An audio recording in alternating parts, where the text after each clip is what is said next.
ಆತ್ಮೀಯ ವೀಕ್ಷಕರೇ, ನಿಮಗೆಲ್ಲರಿಗೂ ಮಾತುಕತೆಗೆ ಸ್ವಾಗತ. ಇವತ್ತು ನಾನು ಈ ಅಸ್ಪೃಶ್ಯತೆಯ ಬಗ್ಗೆ ಕೆಲವು ವಿಚಾರಗಳನ್ನು ನಿಮ್ಮ ಜೊತೆ ಹಂಚಿಕೊಳ್ಳೋಣ ಅಂತ ಹೇಳಿ ಇದ್ದೇನೆ.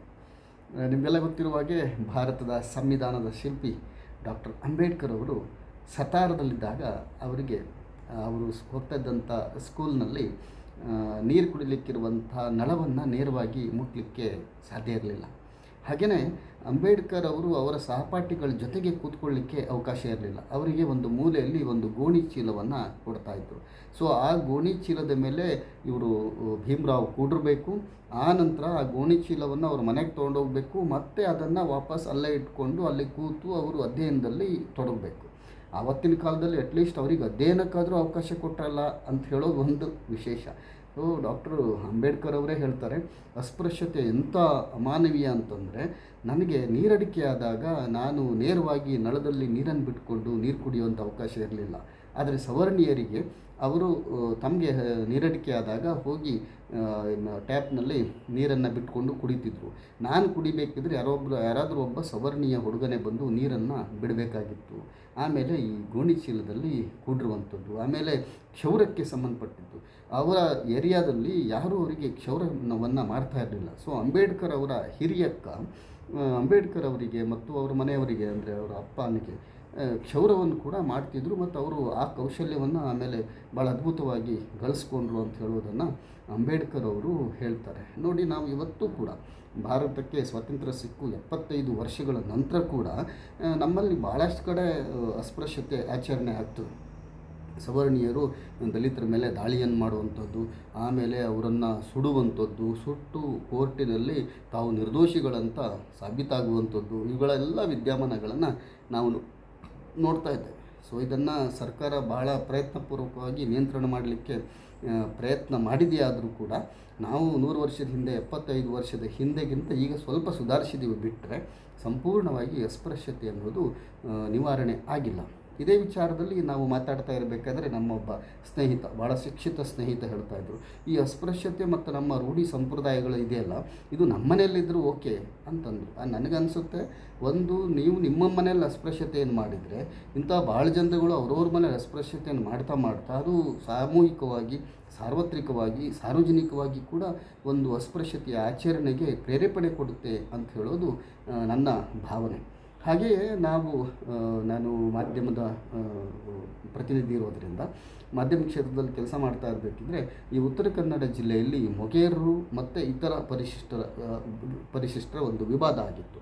ಸೊ ಮೊಗೇರರು ತಮ್ಮನ್ನು ಪರಿಶಿಷ್ಟರು ಅಂತ ಪರಿಗಣಿಸಬೇಕು ಅಂತ ಹೇಳಿಕೊಂಡು ಕೇಂದ್ರ ಸರ್ಕಾರದವರೆಗೆ ತಮ್ಮ ಮನವಿಯನ್ನು ಮಾಡ್ತಾರೆ. ಆಗ ಮಾರ್ಗರೇಟ್ ಆಳ್ವ ಅವರು ಉತ್ತರ ಕನ್ನಡದ MP ಆಗಿದ್ದರು. ಸೊ ಇವರು ಒಂದು ಸಂಸದೀಯ ಸಮಿತಿಯ ಅಧ್ಯಕ್ಷರು ಕೂಡ ಆಗಿದ್ದರು.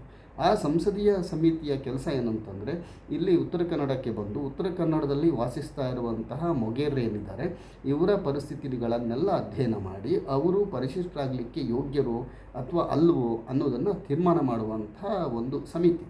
ಆ ಸಮಿತಿಗೆ ಭಾಳಷ್ಟು ಜನ ಸದಸ್ಯರೆಲ್ಲ ಬಂದಿದ್ದರು. ಗೋಕರ್ಣದಲ್ಲಿ ಅದು ಸಭೆ ನಡೆದಿತ್ತು. ಆ ಸಂದರ್ಭದಲ್ಲಿ ನಾವೆಲ್ಲ ಈ ಫಿಷರ್ಮೆನ್ಸು ಬೇರೆ ಬೇರೆ ವೃತ್ತಿ ಮಾಡುವಂಥವರು ಇಲ್ಲಿ ಒಂಥರ ಸೌಹಾರ್ದತೆ ಇದೆ ಅಂತ ಅಂದ್ಕೊಂಡು ಎಲ್ಲ ಅಸ್ಪೃಶ್ಯತೆಯನ್ನು ಇದು ಸಹಜ ಅನ್ನುವಂತೆ ನಾವು ನಡ್ಕೊಂಡು ಹೋಗ್ತಾಯಿದ್ವಿ. ಬಟ್ ಆ ಪಾರ್ಲಿಮೆಂಟ್ರಿ ಸಮಿತಿಯ ಎದುರುಗಡೆ ಮೊಗೇರ್ ಸಮುದಾಯವನ್ನು ಪ್ರತಿನಿಧಿಸ್ತಾ ಇರುವಂಥ ಸುಮಾರಷ್ಟು ನಾಯಕರು ಬಂದಿದ್ದರು. ಅವರೇನು ಹೇಳ್ತಾರಂತಂದರೆ, ನೋಡಿ ಸರ್, ನಾವು ಮೀನನ್ನು ಹಿಡಿದು ಮೀನು ಮಾರಾಟಕ್ಕಾಗಿ ನಗರಗಳಿಗೆ ಹೋಗಬೇಕು. ನಗರಗಳಿಗೆ ಹೋಗಬೇಕಾದ್ರೆ ನಾವು ಸಾರ್ವಜನಿಕ ಸಾರಿಗೆಯನ್ನು ಅವಲಂಬಿಸ್ತೀವಿ. ಸಾರ್ವಜನಿಕ ಸಾರಿಗೆಯಲ್ಲಿ ನಾವು ಕೂತಾಗ, ಅಂದರೆ ಬಸ್ನಲ್ಲಿ ಕೂತಾಗ ಇತರೆಯವರು ಮೀನಿನ ವಾಸನೆ ಬರ್ತಾ ಇದೆ, ನೀವು ಮೀನು ಮಾರ್ತಾ ಇರುವಂಥವ್ರು ನಿಮ್ಮ ಮೈಯಿಂದ ವಾಸನೆ ಬರುತ್ತೆ, ನಿಮ್ಮ ಬುಟ್ಟಿಯಲ್ಲಿ ಮೀನಿರುತ್ತೆ, ಹಾಗಾಗಿ ನೀವು ದೂರ ಕೂತ್ಕೊಳ್ಳಿ, ನೀವು ನಮ್ಮ ಸಮೀಪಕ್ಕೆ ಬರಬೇಡ್ರಿ, ನೀವು ಮೂಲೆಯಲ್ಲಿ ಕೂತ್ಕೊಳ್ರಿ ಅಂತ ಹೇಳ್ತಾರೆ. ಸೊ ಇದು ಒಂದು ಅಸ್ಪೃಶ್ಯತೆಯ ಆಚರಣೆಗೆ ಒಂದು ಮಾದರಿ ಅಂತ ಹೇಳೋದನ್ನು ಅವರಲ್ಲಿ ಸಂಸದೀಯ ಸಮಿತಿಯ ಮುಂದೆ ಹೇಳ್ತಾಯಿದ್ರು. ನಮಗೆ ಹೌದಲ್ಲ ಅನ್ನಿಸ್ತು. ನಾವೀಗ ಮೀನು ಮಾರ್ಕೆಟಿಗೆ ಹೋಗಲಿ ಅಥವಾ ಮೀನಿನ ಸಾಗಾಣಿಕೆ ಸಂದರ್ಭದಲ್ಲಿ ಇರಲಿ, ಆ ಮೀನಿಂದ ಬರ್ತಾ ಇರುವಂಥ ವಾಸನೆ ಮತ್ತು ಆ ಕೆಲಸ ಮಾಡ್ತಾ ಇರುವಂಥವ್ರಿಗೆ ಸಹಜವಾಗಿ ಅವ್ರ ಮೈ ಕೂಡ ಆ ವಾಸನೆಯನ್ನು ಒಳಗೊಂಡಿರ್ತದೆ. ಹಾಗಾಗಿ ನಾವು ಅವರನ್ನು ಸಮೀಪಕ್ಕೆ ತಗೊಳ್ಳೋದಿಲ್ಲ. ಇದು ಕೂಡ ಅಸ್ಪೃಶ್ಯತೆಯ ಮಾದರಿ ಅಂತ ಹೇಳೋದು ನನಗೆ ಆವತ್ತು ಗೊತ್ತಾಯಿತು.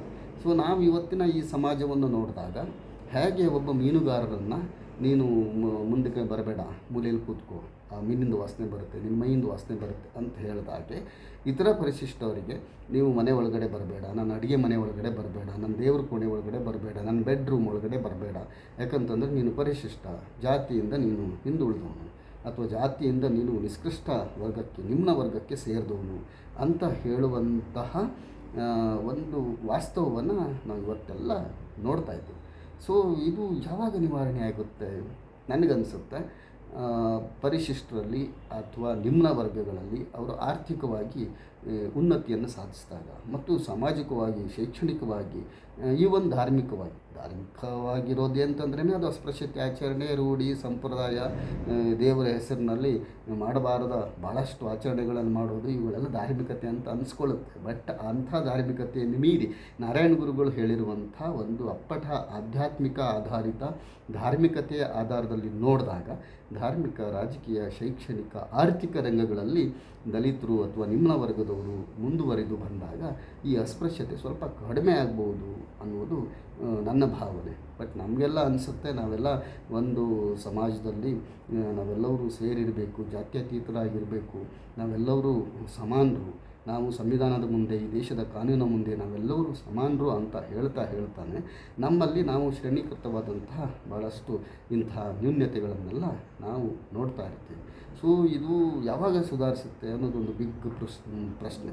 ಇವತ್ತು ನಾವು ಮೀಸಲಾತಿ ವಿಚಾರ ಬಂದಾಗ ಕೂಡ ಮೀಸಲಾತಿ ಹೋಗಬೇಕು ಅಂತ ಹೇಳ್ತೀವಿ. ಆದರೆ ಅಸ್ಪೃಶ್ಯತೆ ಹೋದ್ಮೇಲೆ ಮೀಸಲಾತಿಯನ್ನು ತೆಗೆಯೋಣ ಅಥವಾ ಬಡತನ ನಿವಾರಣೆ ಆದಮೇಲೆ ಮೀಸಲಾತಿಯನ್ನು ತೆಗೆಯೋಣ.